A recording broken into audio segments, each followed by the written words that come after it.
Hello everyone, मैं हूँ Ahana and welcome back to my channel. आज हम एक बहुत इम्पॉर्टेंट टॉपिक समझने वाले हैं, दैट इज़ टेंस।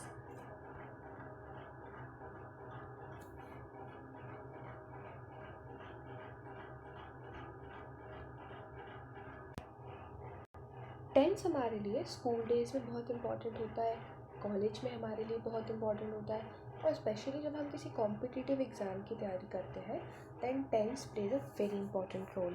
तो आज हम देखते हैं सबसे पहले कि टेंस एक्चुअली होता क्या है। जब हम बात करते हैं टेंस की, तो टेंस के लिए हमारे लिए समझना ज़रूरी होता है। टेंस में हमारे लिए सबसे पहले ज़रूरी है समझना कि एक्चुअली टेंस होता क्या है। तो टेंस को हम नॉर्मली एज अ टाइम देख सकते हैं। टाइम से मतलब यहाँ पर है कि वो काम जो हुआ है वो भूतकाल में हुआ है, या वो काम अभी हो रहा है, या वो काम आने वाले टाइम में होगा। इस बेसिस पे हम हिंदी में भी अपने समय को बांटते हैं, जिस तरीके से भूतकाल, भविष्यकाल, वर्तमान में, ठीक वैसे ही हम इंग्लिश में भी बांटते हैं। तो जब हम यहाँ पे बात करते हैं टेंस की, टेंस में हमारे पास 3 टाइप्स होते हैं, राइट। टेंस में हमारे पास 3 टाइप्स होते हैं, past tense, present tense and future tense. Now each has 4 parts. What does it mean? तो यहाँ पर हमारे टेंस के लगभग 4 पार्ट्स होते हैं, जिसमें हमारे पास सबसे पहले आता है इंडेफिनिट, कंटिन्यूअस, परफेक्ट टेंस और परफेक्ट कंटिन्यूअस। इस पार्ट में हम सिर्फ इंडेफिनिट को समझेंगे because tense is a very conceptual topic और इसको पूरा समझना ज़रूरी होता है। तो जब हम बात करते हैं कि टेंस की, तो प्रेजेंट टेंस में हम आज देखेंगे इंडेफिनिट, जो कि सबसे पहला पार्ट होता है। अगर हम देखें कि इस टेंस को हम कैसे पता लगाएंगे कि प्रेजेंट इंडेफिनिट है, तो इसको पहचानने के लिए हमारे पास एक पहचान है, जिस पे सेंटेंस के लास्ट में ता है, ते है, ती है आएगा, that sentence is belong to the present indefinite category. जैसे फॉर एग्जाम्पल, यहाँ पे सिर्फ एग्जाम्पल देखना है, अभी उसका इंग्लिश ट्रांसलेशन हम धीरे से देखेंगे।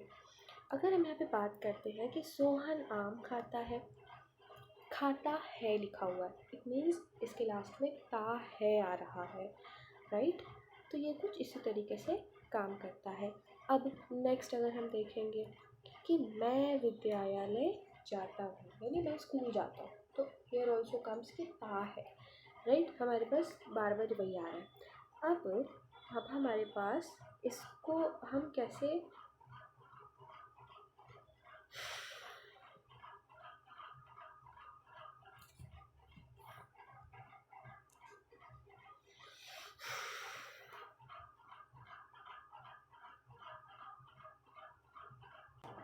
अब हमने पहचान तो समझ ली कि इसके में लास्ट में ता है, ते है आएगा, बट हम इसको कन्वर्ट कैसे करेंगे इंग्लिश में? तो उसके लिए हमारे पास एक रूल होता है।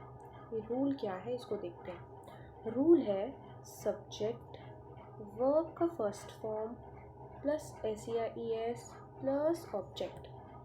अब यहाँ पर सब्जेक्ट क्या होता है? सब्जेक्ट होता है कर्ता, यानी कि जो काम को करने वाला है। जैसे मैं विद्यालय जाता हूँ, तो वहाँ पे सब्जेक्ट मैं हो गया, मतलब जो भी व्यक्ति उस काम को करेगा वो होता है कर्ता। नेक्स्ट आता है वर्ब। वर्ब यानी कि क्रिया, यानी कि कौन सा काम हो रहा है। स्कूल जाने का काम हो रहा है, तो वर्ब वहाँ पे जाना हो गया। एस या ई एस क्या है?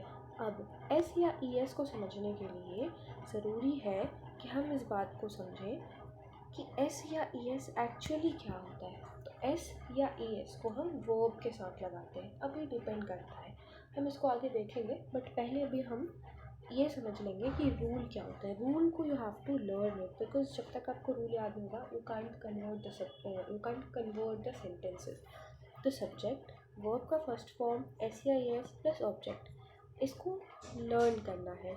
जब हम इसको लर्न कर लेंगे तब हम यहाँ पर एक एग्ज़ाम्पल देखेंगे। एग्ज़ाम्पल क्या है? मैं विद्यालय जाता हूँ, it means I go to school. मैं विद्यालय जाता हूँ, आई गो टू स्कूल।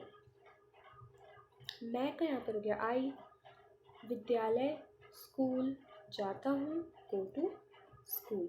तो गो, अब हम यहाँ पर गो यूज़ कर रहे हैं, राइट। एक एग्जाम्पल और देखेंगे जहाँ पर यूज़ हो रहा है कि सोहन आम खाता है। सोहन ईट्स मैंगो, सोहन आम खाता है। अब यहाँ पे ध्यान देने वाली बात है कि हमने यहाँ पर गो यूज़ किया, यहाँ पर ईट्स यूज़ किया, यानी कि हम यहाँ पर एस या फिर ई एस का यूज़ क्यों कर रहे हैं। ये एस या ई एस जो कि बहुत इम्पॉर्टेंट टॉपिक है। अब एस या ई एस का हम यूज़ क्यों कर रहे हैं, तो एस या ई एस का यूज़ हम कुछ बातों के बेसिस पे करते हैं। अब वो क्या बातें होती हैं इसको समझते हैं।